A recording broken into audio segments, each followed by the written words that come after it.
Manunudlo sa Nabas Aklan nagdihon sa isa ka proyekto nga makabulig sa mga pamatanon subong nga may pandemya. Si Jan Sala nakatutok.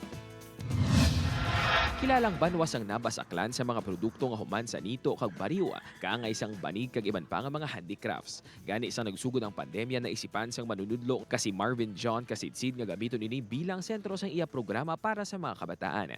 Ang Sikap Kabataan ang naging palagyan agud sa baylo nga matuon ang atensyon sa mga bata sa hindi maayo nga mga butanga, mangin mas produktibo pang mga kabataan sa pag-ubra sa mga handicrafts. Napapansin ko po kasi na sa mga estudyante na nakatambay lang since nga lockdown. So as a teacher, kailangan na mag-isip ng initiatives para paano nga ba na hindi mabagot. Saka makaiwas din sila sa mga, kumbaga, yung time na spend nila ay useful.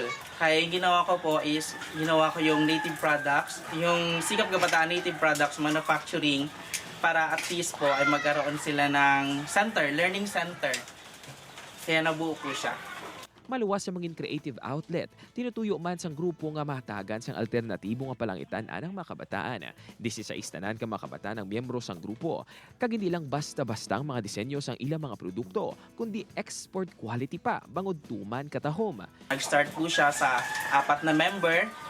Ako po yung pumilit sa kanila na kailangan gawin natin to, even though may mga doubts sila na hindi natin kaya kasi mahina yung market. Nagalao man ang grupo nga mas mahatagan pagid sila sa atensyon kag mas makilala pang ilang mga produkto hindi lang sa banwas ang Nabas kag probinsya sa Aklan, kundi sa bugos nga rehiyon.